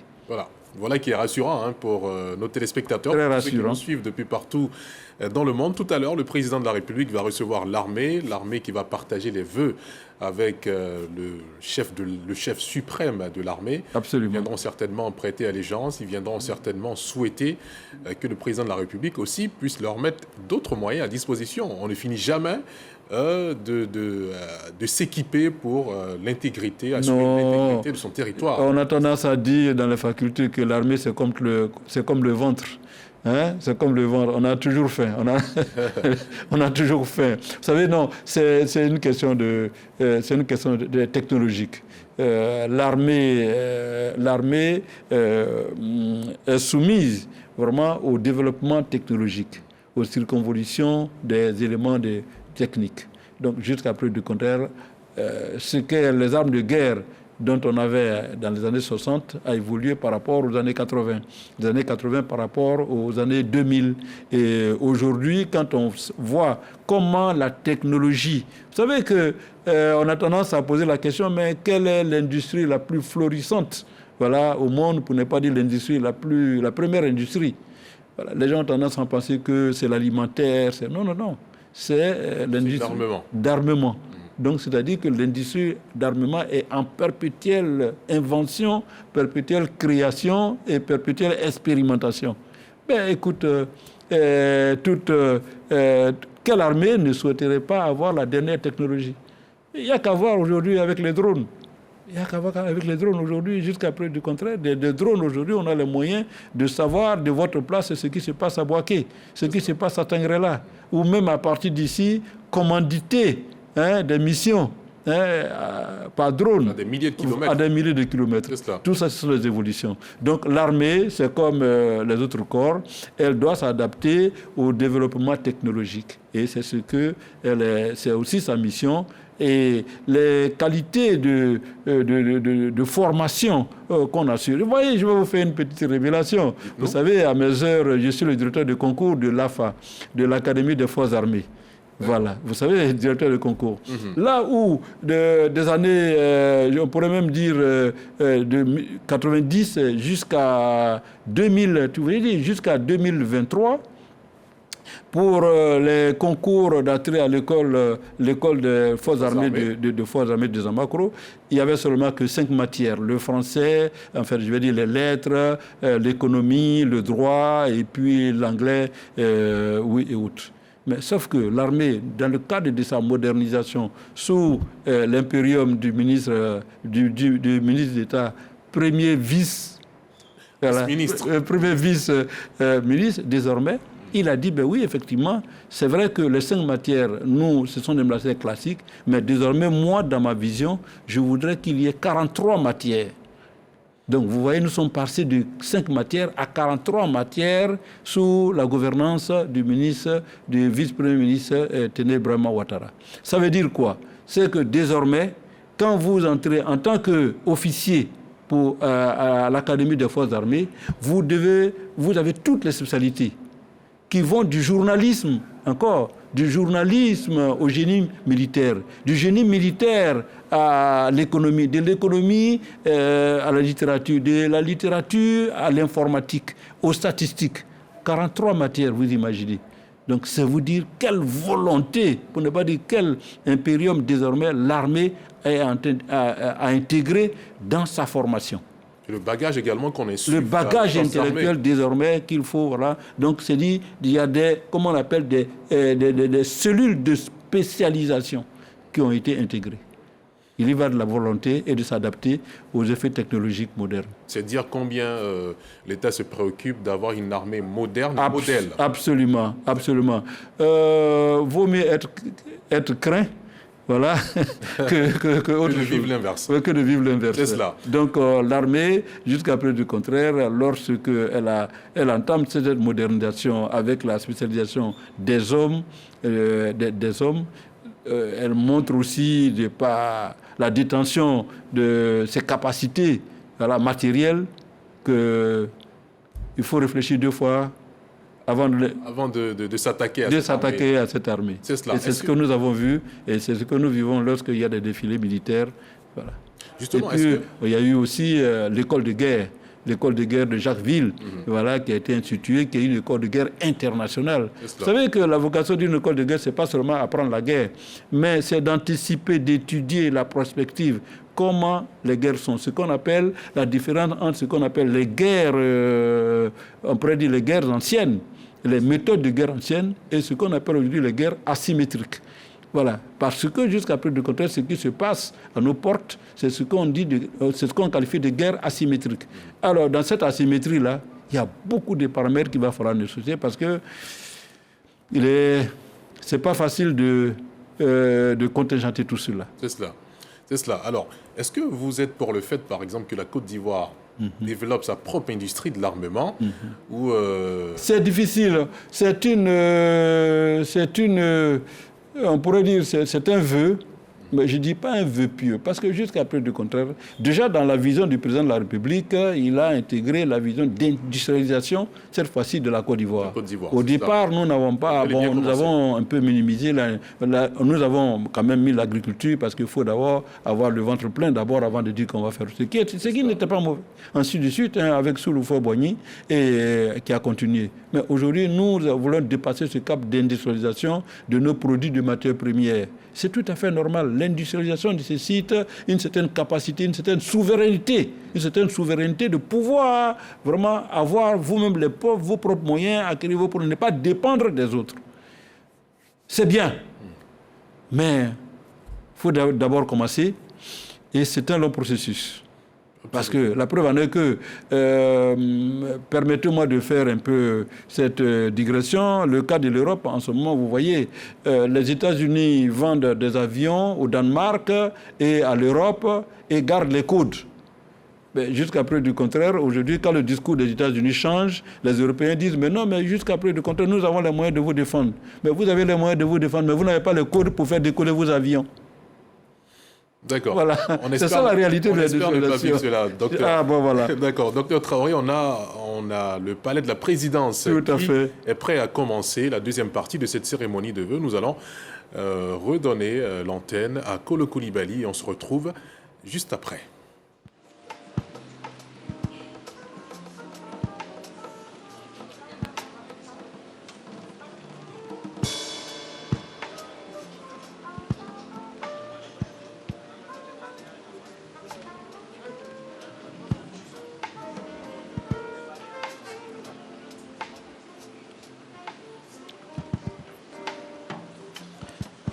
Bienvenue à nouveau ici au Palais de la Présidence de la République pour la suite des présentations de vœux au président de la République.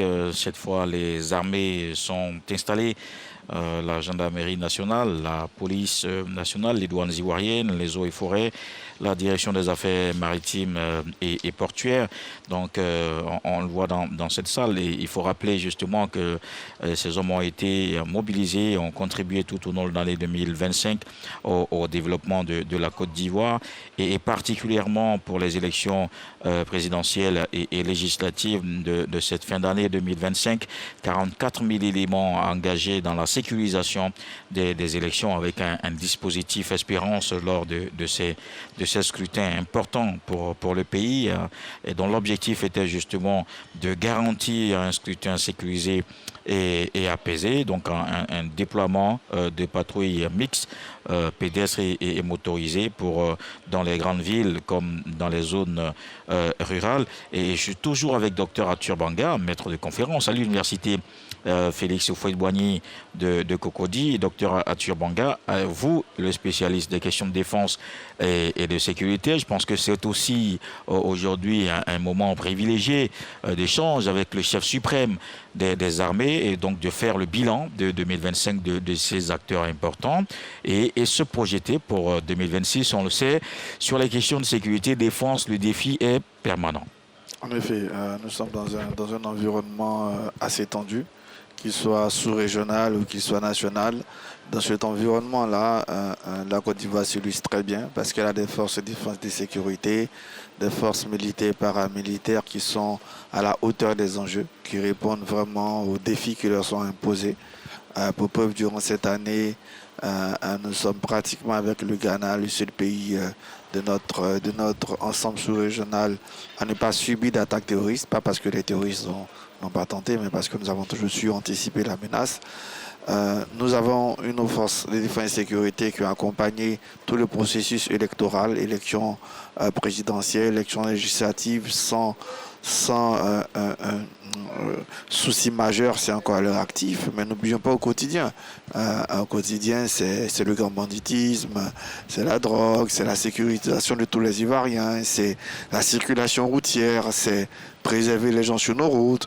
Et donc, on a en fait des forces militaires et paramilitaires.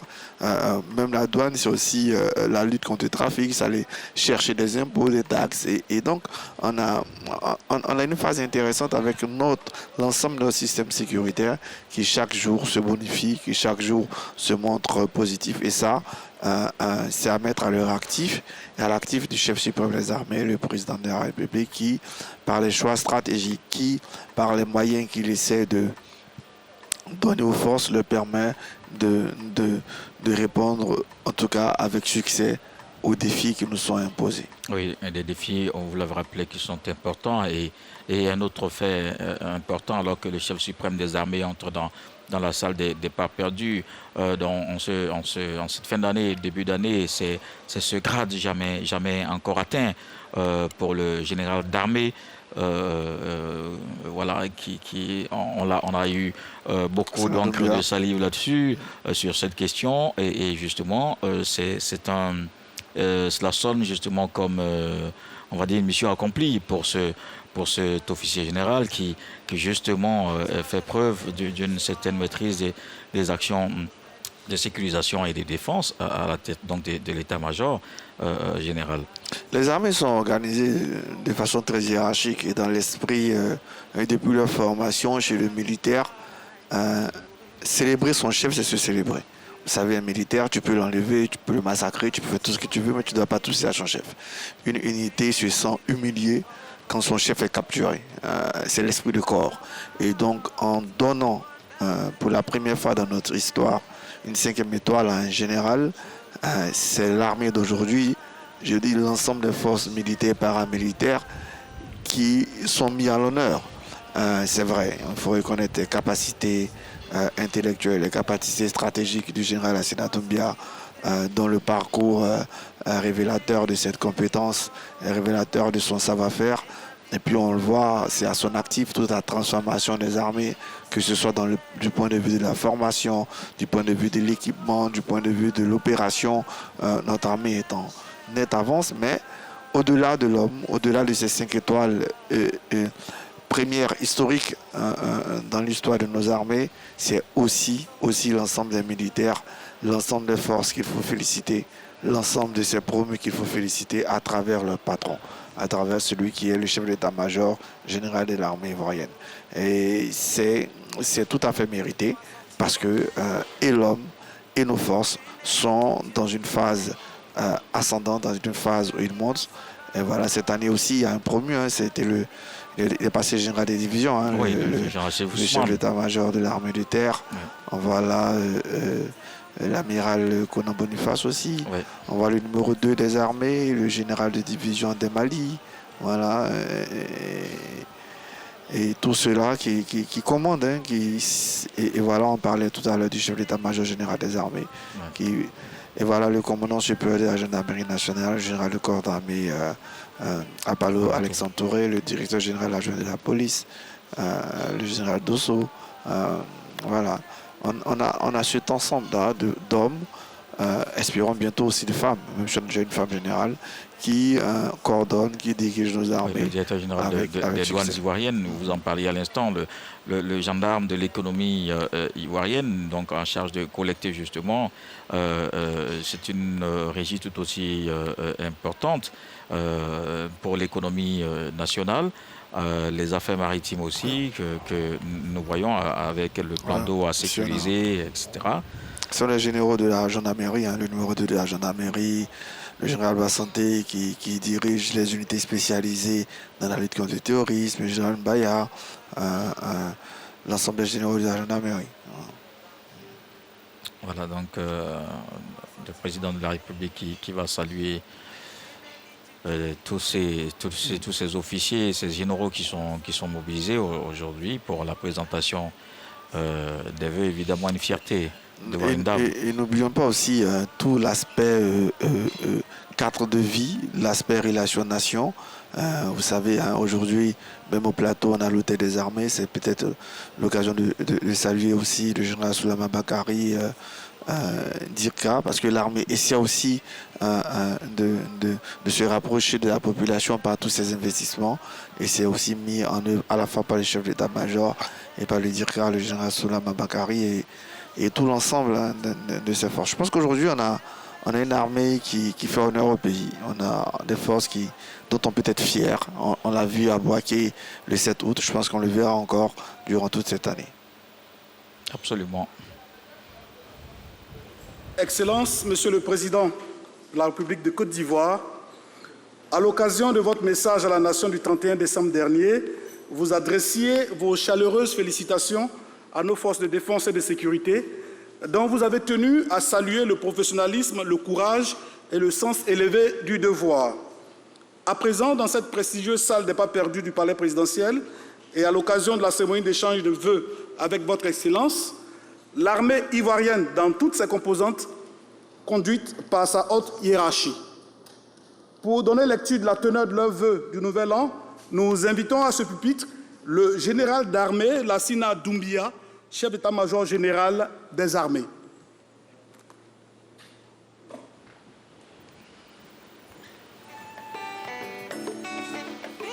Voilà, donc c'est le chef d'état-major général des armées, le général d'armée Lassina Doumbia, qui va prendre la parole. Donc comme on peut aisément l'imaginer, une prise de parole qui sera marquée par un bilan de l'année 2025 au niveau des forces armées de Côte d'Ivoire, un bilan qui sera fait au chef suprême des armées, qui donne l'autorisation donc au général d'armée qui peut maintenant prendre la parole. Excellence, Monsieur le Président de la République, chef suprême des armées, Monsieur le Vice-président de la République, Mesdames et Messieurs les présidents des institutions de la République, Monsieur le Vice-premier ministre, ministre de la Défense, Mesdames et Messieurs les ministres d'État, Mesdames et Messieurs les ministres, Mesdames et Messieurs, le lundi 8 décembre 2025, les forces de défense et de sécurité étaient rassemblées dans ce même espace. Cela en exécution d'une disposition réglementaire militaire qui commande que la troupe se mette à la disposition du nouveau chef de l'État dès que le processus de désignation est achevé. Plus d'un mois après, c'est au nom d'une tradition républicaine que ces mêmes forces se présentent de nouveau au palais présidentiel pour des considérations bien plus protocolaires. La cérémonie de présentation de vœux à son Excellence, Monsieur le Président de la République, chef suprême des armées. Occasion toute choisie pour échanger avec le chef et, partant, recueillir ses orientations et recevoir ses directives. Excellence, Monsieur le Président de la République, chef suprême des armées, je voudrais d'entrée et très respectueusement, au nom des armées, de la gendarmerie nationale, de la police nationale, des douanes ivoiriennes, des eaux et forêts, ainsi que des affaires maritimes, vous souhaiter les vœux sincères de santé, de longévité, de bonheur et de paix en cette année 2026. Puisse l'année nouvelle vous apporter plein succès dans votre vision, celle d'élever notre pays au rang des grandes nations, une Côte d'Ivoire forte, ambitieuse et solidaire. Nous étendons ces vœux à Madame la Première Dame, votre épouse, vos proches et tous ceux qui vous sont chers. Nous formons ces mêmes vœux à l'endroit de Monsieur le Vice-président, de Monsieur le Premier ministre, des présidents d'institutions, de Monsieur le Vice-premier ministre, ministre de la Défense, des membres du gouvernement et à tous vos collaborateurs. Excellence, Monsieur le Président de la République, cette cérémonie m'offre également l'agréable occasion de vous traduire la profonde gratitude des forces de défense et de sécurité, ainsi que celle des corps paramilitaires pour les nombreuses promotions et nominations auxquelles vous avez bien voulu procéder en leur sein et pour les décorations que vous avez autorisées. À cet égard, 2025 est une année exceptionnelle. En effet, Excellence, il vous a plu de m'élever au rang de général d'armée, une promotion jamais observée dans l'histoire de nos forces armées. En même temps qu'habité par un sentiment de reconnaissance, j'y perçois les attentes, nouvelles et tout aussi fortes. Pour l'ensemble, au-delà du satisfecit ainsi exprimé, nous recevons ces promotions comme l'expression de la confiance renouvelée de la République à ses forces et un encouragement à davantage de professionnalisme et d'ardeur au service de la Côte d'Ivoire. Nous mesurons surtout les responsabilités qu'elles impliquent, corrélées à l'ambition d'une grande Côte d'Ivoire que vous portez pour les Ivoiriens. Nous reconnaissons humblement que vous avez fortement contribué à l'atteinte de ces résultats qui nous valent ces promotions, de par vos orientations et l'accompagnement dont nous avons pu bénéficier de votre part. Ces appuis et soutiens, couplés à votre leadership, ont été de véritables facteurs de succès, quand, par moments, la trajectoire n'était pas linéaire. Merci, Excellence, de nous avoir donné les outils et les moyens de commandement et surtout d'exercice de notre métier. Excellence, Monsieur le Président de la République, l'année 2025 a été un temps d'engagement total, une période où la nation tout entière a pu mesurer la résilience, la discipline et la disponibilité de ses forces. Dans un environnement marqué au plan régional par une instabilité persistante, exacerbée par des menaces transfrontalières et une reconfiguration géostratégique, et au plan national par les élections générales. Au cours de l'année écoulée, les armées ont redéfini le partenariat militaire stratégique avec la rétrocession effective du camp des forces françaises en Côte d'Ivoire, une ouverture maîtrisée et assumée à de nouveaux acteurs, traduisant ainsi une volonté affichée d'adaptation aux nouvelles réalités géostratégiques. Au plan opérationnel, elles ont consolidé leur posture et investi davantage les nouveaux espaces de conflictualité, en l'occurrence le cyberespace et le champ informationnel, tout en ajustant leurs dispositifs aux frontières. L'ensemble reposant sur l'acquisition ciblée de capacités de surveillance intelligente, la spécialisation de personnel dans le domaine des technologies émergentes et de rupture et l'aguerrissement des unités au combat moderne. L'un des piliers de cette transformation réside dans la montée en compétences de nos écoles et centres de formation, érigés en instruments structurants de crédibilité stratégique et de rayonnement international. Les armées ont recouvré leur fierté, renoué le lien de confiance avec la nation et ravivé l'espérance collective. La gendarmerie nationale, fidèle à sa mission de force de sécurité de contact, a intensifié sa lutte contre le grand banditisme sous toutes ses formes, tout en participant à la défense opérationnelle du territoire. Elle fait face avec abnégation aux fléaux de notre temps, notamment la lutte contre l'orpaillage illicite. Son action, fondée sur l'adaptation permanente de son dispositif et le dialogue avec les populations, a renforcé la confiance et la résiliation des communautés. Quant à la police nationale, elle a poursuivi sa mission de sécurisation des biens et des personnes, en confortant sa présence auprès des populations, à travers les comités consultatifs d'éthique et du genre et l'exécution de la 4e phase de la police de proximité. Ce rapprochement police-population, adossé à l'acquisition de moyens de mobilité adaptés et d'équipements de haute technologie, a permis un recul considérable de la grande criminalité, favorisant ainsi un climat sécuritaire propice au déroulement des activités. Pour les douanes ivoiriennes, il s'est agi de simplifier et digitaliser les procédures afin d'optimiser la collecte des recettes douanières. La création d'un groupe de surveillance financière a été au cœur de la stratégie de lutte contre la fraude et la criminalité financière transfrontalière. Toutes ces actions ont permis la certification globale de la Direction générale des douanes à la norme ISO 9001 version 2015, marquant la conformité du système de management qualité de l'administration douanière aux standards internationaux.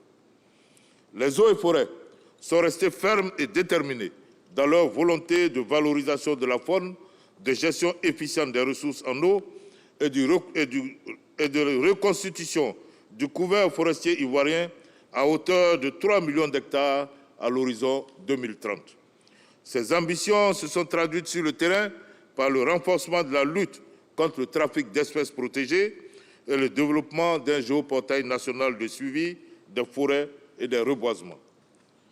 Enfin, pour les affaires maritimes, les opérations de sécurisation des plages et des plans d'eau lagunaires, ainsi que la lutte contre les remblayages non autorisés, se sont poursuivies avec la réactivation de la brigade de lutte contre le remblayage anarchique.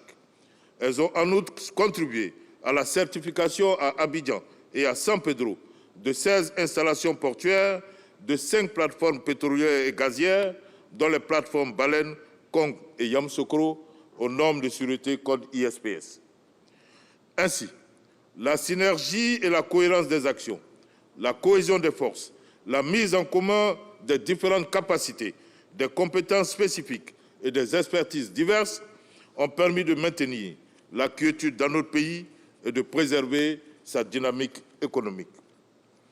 Excellence, Monsieur le Président de la République, la montée en puissance de nos forces est le fruit de la priorité que vous, ainsi que le gouvernement, notamment nos ministres de tutelle, accordez à une défense forte, souveraine et crédible. Nos forces sont mieux équipées et mieux structurées. Vos forces, Excellences, sont en ordre et aux ordres. Pour tous ces égards, les forces de défense et de sécurité, ainsi que les corps paramilitaires, voudraient vous traduire leur profonde et infinie gratitude et vous réitérer leur entier engagement, consciente que votre projet de rayonnement pour la Côte d'Ivoire ne pourra prospérer que grâce à une défense forte, capable de préserver un environnement favorable et exempt de toute adversité. J'en déduis plus de veille opérationnelle, d'ubiquité, de réversibilité et d'anticipation. Excellence, Monsieur le Président de la République, pour aborder avec assurance l'avenir qui pourrait être aussi exigeant que l'année écoulée, nos perspectives sont claires et ambitieuses. Un accent particulier sera accordé à l'implémentation de l'esprit de défense en cultivant au sein de la population et particulièrement auprès de la jeunesse la conscience des enjeux sécuritaires et le sens du devoir national. L'esprit de défense est l'état d'esprit d'une nation qui, même dans la fragilité, refuse la vulnérabilité et la résignation. Il peut être perçu comme l'appropriation individuelle de la défense et de la sécurité collective. Dans un monde en proie à des tensions protéiformes, il est cet esprit qui incarne l'unité morale d'un peuple prêt à défendre ce qui le fonde. Il ne réside pas seulement dans les armes et chez ceux qui les portent. Il est ce sentiment patriotique qui vit en chaque citoyenne et citoyen qui refuse la désinformation, cultive la cohésion et accepte sa part de responsabilité dans la protection de l'idéal commun. De même, une priorité sera portée à la modernisation, à l'accroissement du potentiel de nos forces, ainsi qu'à la compétitivité de nos administrations respectives, en y intégrant pleinement les nouvelles technologies et en renforçant le corpus juridique qui encadre nos missions. Excellence, Monsieur le Président de la République, en cette circonstance hautement solennelle, je tiens à réaffirmer avec force et conviction que nous restons en toutes circonstances et conformément à nos contrats opérationnels, le rempart indéfectible de la République et le protecteur de son intégrité territoriale, de ses intérêts vitaux et de sa population. Cet engagement n'est pas qu'un simple devoir professionnel, il est un serment intime, une vocation, un héritage que chaque militaire, gendarme, policier, douanier, agent des eaux et forêts et des affaires maritimes porte au plus profond de lui comme un pacte sacré avec la nation, sans exclusive et sans calcul. Je souhaite ici rendre un hommage à ces femmes et à ces hommes qui, chaque jour, arborent l'uniforme avec honneur et droiture, à ceux établis dans leur poste d'observation et de contrôle, sur les axes, sur les plans d'eau, dans nos forêts, à Teini, Togolokai et ailleurs, mais également dans leur bloc opératoire à Bissau et dans leur Mirador à Bria en Centrafrique, loin de leurs proches et dont l'engagement n'a aucune limite pour que la Côte d'Ivoire existe, subsiste et rayonne. Je m'incline avec respect devant la mémoire de ceux qui ont payé de leur vie le prix de notre liberté, ceux qui ont choisi d'honorer jusqu'au bout leur serment, celui de défendre la République et ses institutions, de les servir jusqu'au sacrifice suprême. À leurs familles, j'adresse nos sincères condoléances. À tous nos blessés, je souhaite un prompt rétablissement. Excellence, Monsieur le Président de la République, chef suprême des armées, pour conclure, avec votre permission, nous appelons de tous nos voeux à une conscience collective afin de préserver ensemble notre modèle social et nos valeurs, car la liberté n'est jamais acquise et la paix demeure une quête constante.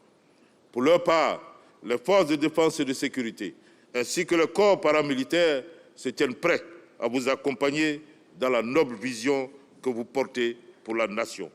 Elles resteront un pilier solide, loyal, discipliné et profondément engagé au service de la République et de la préservation de son unité.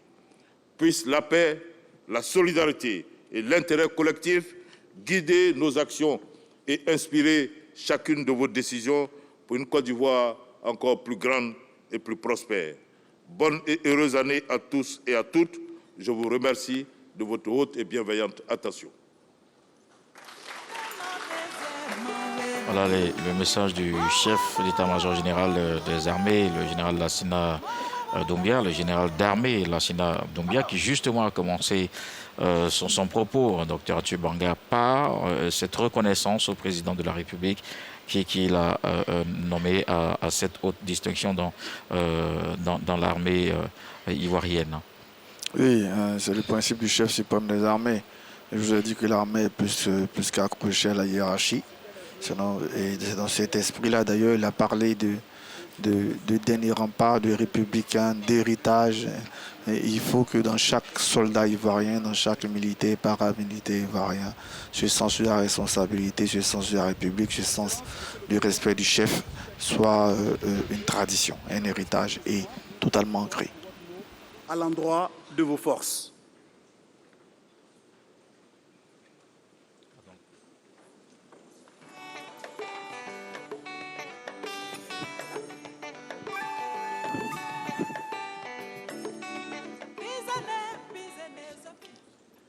C'est vous, je vous en prie.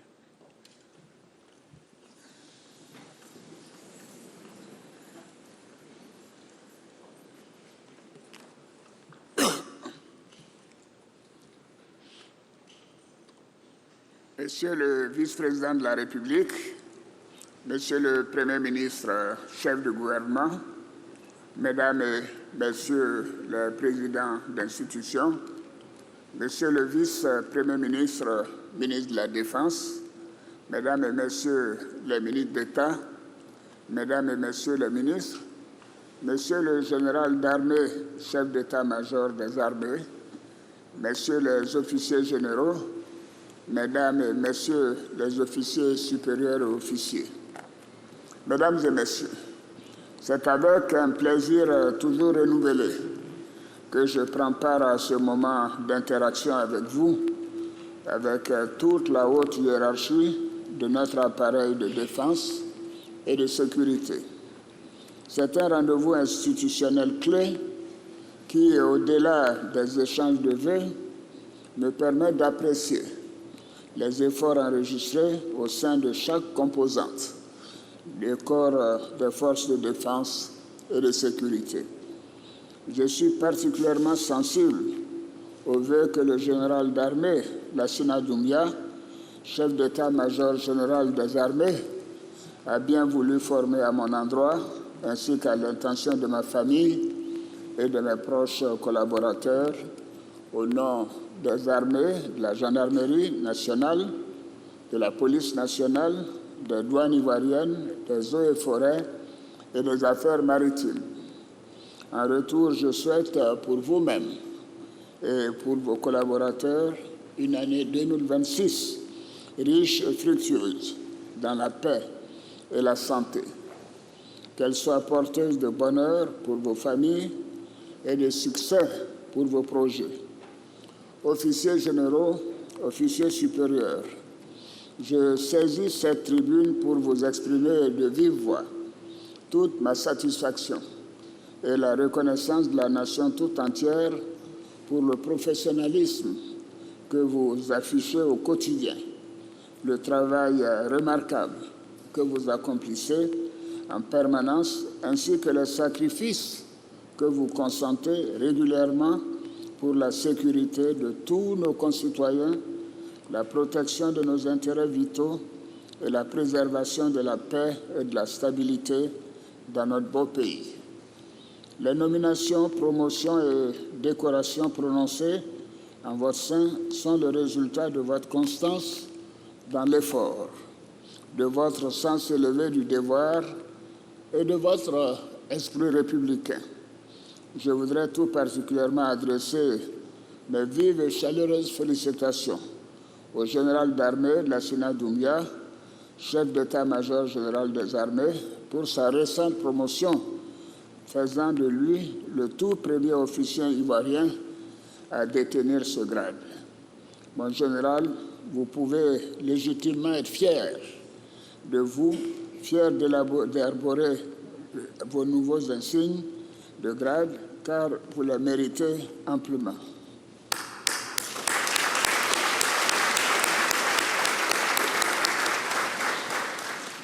Sous votre commandement et la direction du vice-premier ministre, ministre de la Défense, notre armée s'est profondément transformée et modernisée par votre leadership entreprenant, votre rigueur, votre sens de l'anticipation et votre capacité à fédérer les forces. Vous avez réussi à redorer le prestige de notre armée, à restaurer la relation de confiance entre elle et la population et à la recentrer sur ce qui fonde son contrat opérationnel, la défense du territoire national. Je voudrais également saluer tout le haut commandement pour l'excellent encadrement de nos forces de défense et de sécurité qui sont aujourd'hui admirées et respectées au-delà de nos frontières.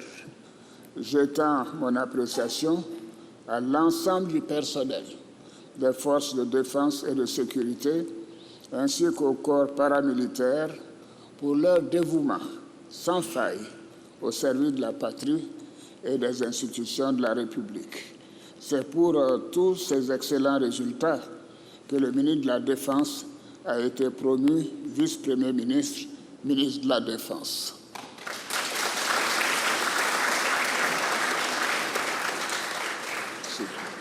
Officiers généraux, officiers supérieurs, je perçois les défis qui sont les vôtres dans l'accomplissement de vos missions respectives, tout comme la complexité de vos tâches dans un monde en perpétuelle mutation et marqué par des phénomènes météorologiques extrêmes, des rivalités géoéconomiques et des menaces sécuritaires diffuses et mouvantes, y compris dans notre sous-région.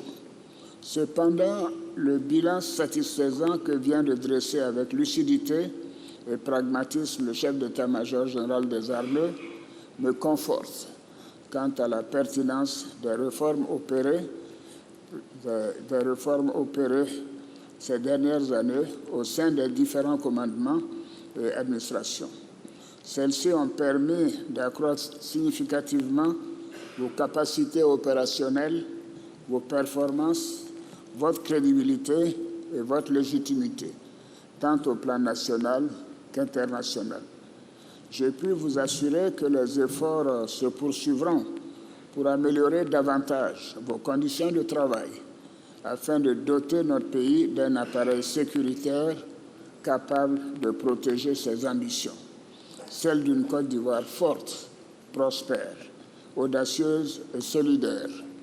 Vous continuerez également de bénéficier de ma confiance, ainsi que du soutien constant et accru de l'État.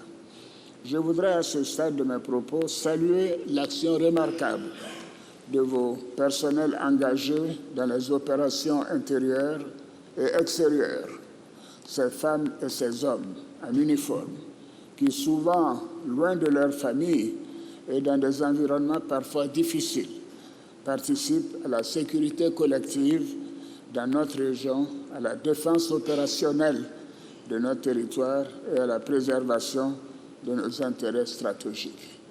Je n'oublie pas nos soldats blessés ou tombés au champ d'honneur, pour qui j'ai une pensée toute particulière. À leur famille, j'adresse tout mon soutien et mes encouragements. Officiers généraux, officiers supérieurs, l'année écoulée a été un moment où vos personnels ont démontré une fois encore leur maturité et leur attachement aux valeurs républicaines. Le récent défilé de la fête de l'indépendance de notre pays a permis de mesurer leur niveau de discipline, leur capacité à transcender et aux populations d'apprécier les nombreux investissements consentis par le gouvernement pour leur protection. Votre professionnalisme a été également nécessaire dans la parfaite sécurisation des élections présidentielles et législatives d'octobre et de décembre 2025.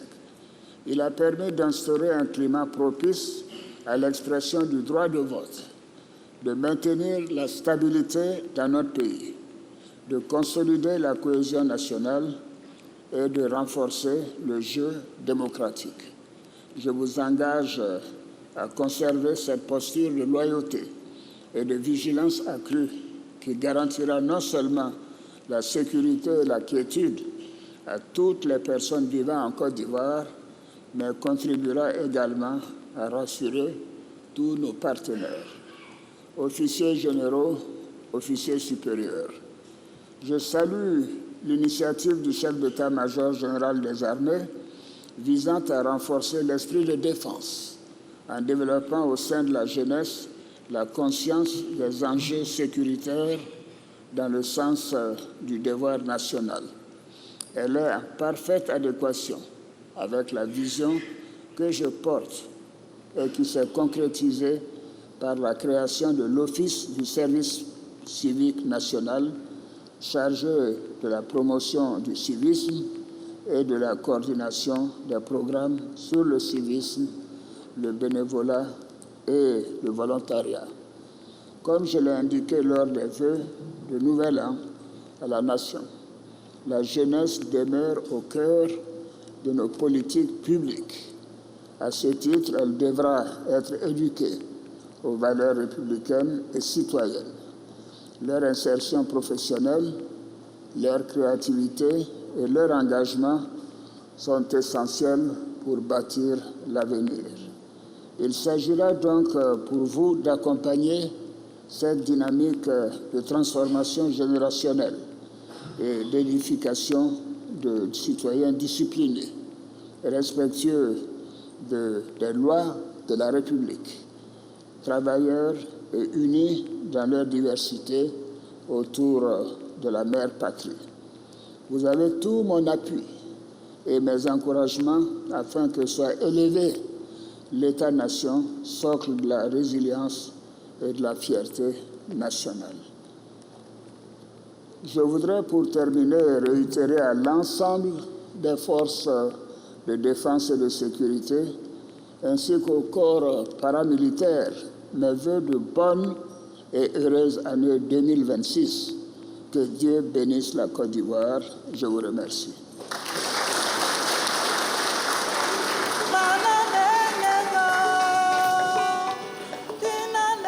Alors, le président de la République, chef suprême des armées, face donc aux armées ici au palais de la présidence de la République, le chef suprême des armées qui a exprimé sa satisfaction pour le professionnalisme et le sens du sacrifice exprimé et montré durant cette année 2025 par les forces armées de Côte d'Ivoire, une satisfaction d'une armée qui s'est profondément transformée. Enfin, cette séquence d'échange de vœux avec les forces armées de Côte d'Ivoire.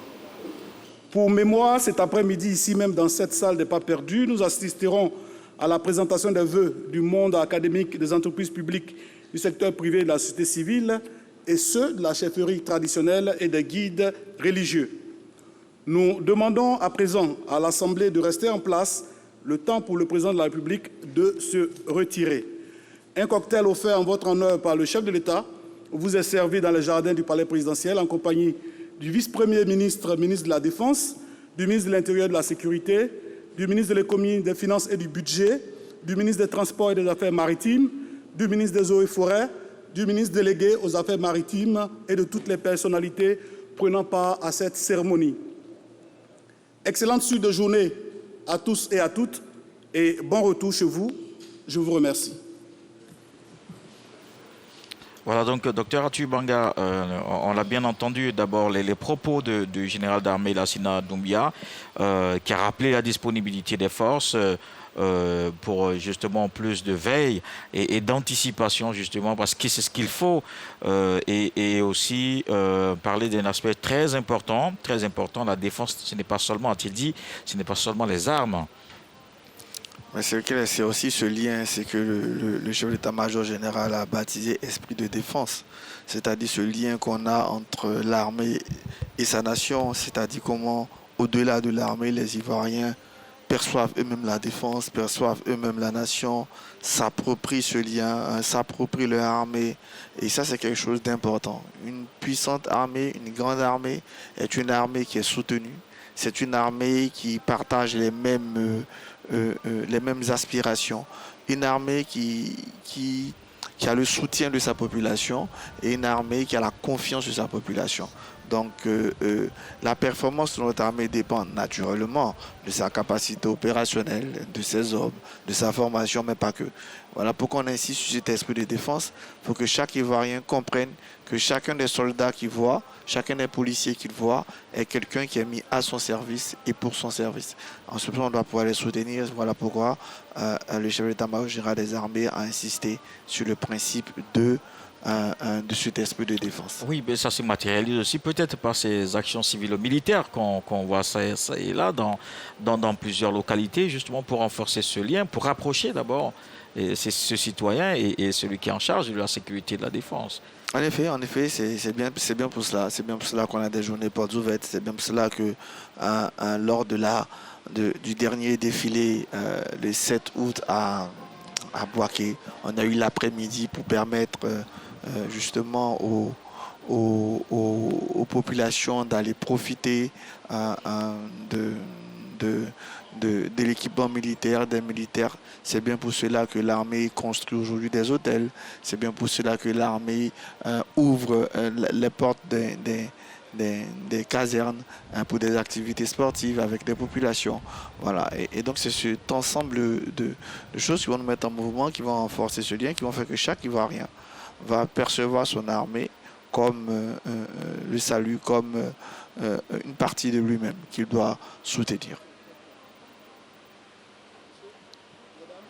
Il y a aussi dans ces deux discours une sorte de communauté de vue entre le chef suprême des armées et ses éléments, communauté de vue sur la performance de nos armées, communauté de vue sur la transformation de nos armées, transformation qui selon le chef d'État, ont valu la nomination, disons la promotion au grade du vice-premier ministre. D'abord du ministre d'État, ministre de la Défense qui est passé vice-premier ministre et du chef d'état-major des armées. Qui garde les fonctions de ministre de la Défense. Bien sûr.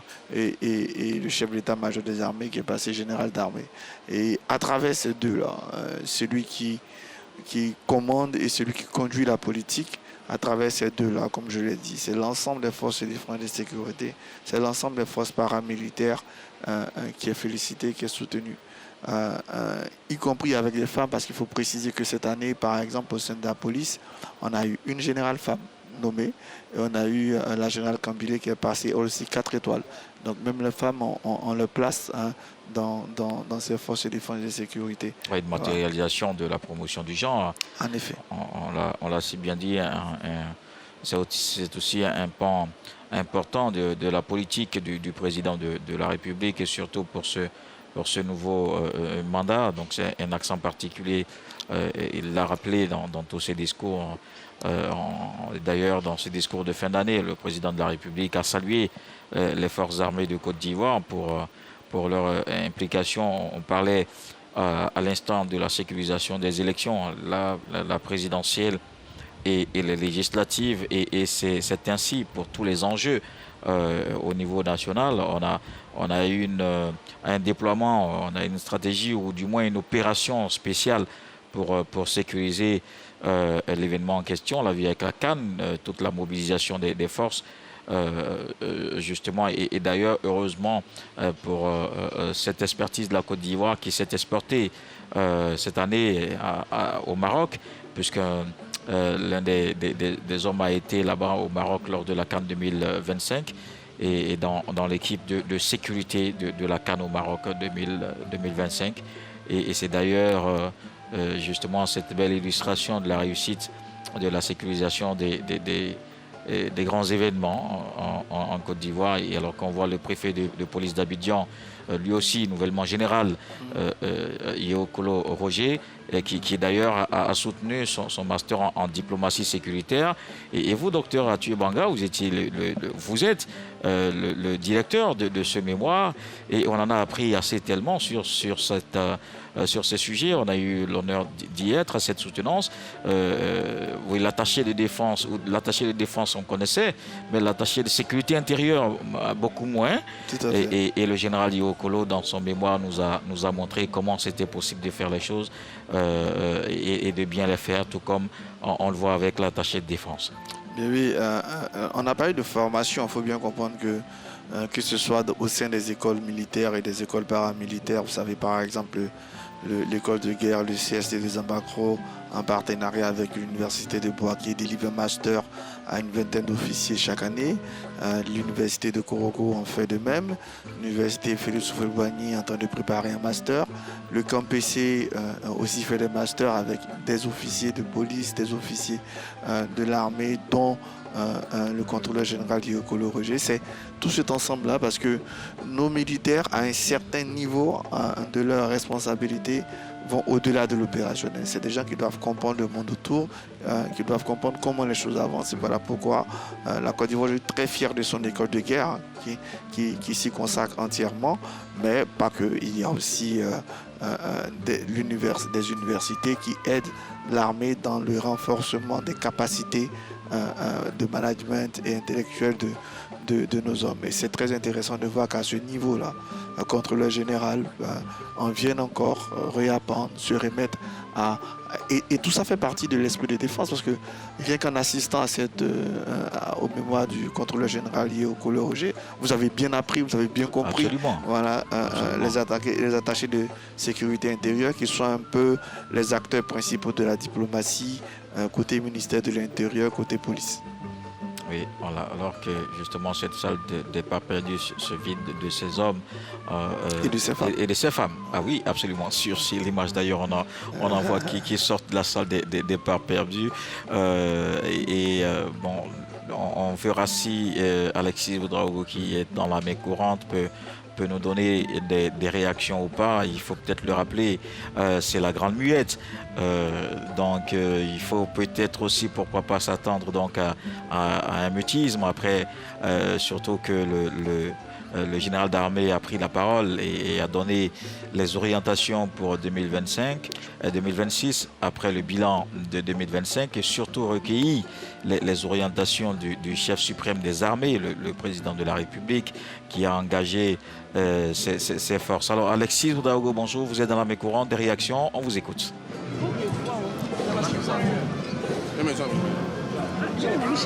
Alors, on me fait dire qu'il n'y a pas de réaction dans la main courante. On entend mieux maintenant dans le casque les retours pour mieux comprendre et mieux s'entendre. Merci docteur Athieu Banga, maître de conférence à l'université Félix Houphouët-Boigny de Cocody, spécialiste des questions de défense et sécurité. D'ailleurs, on a appris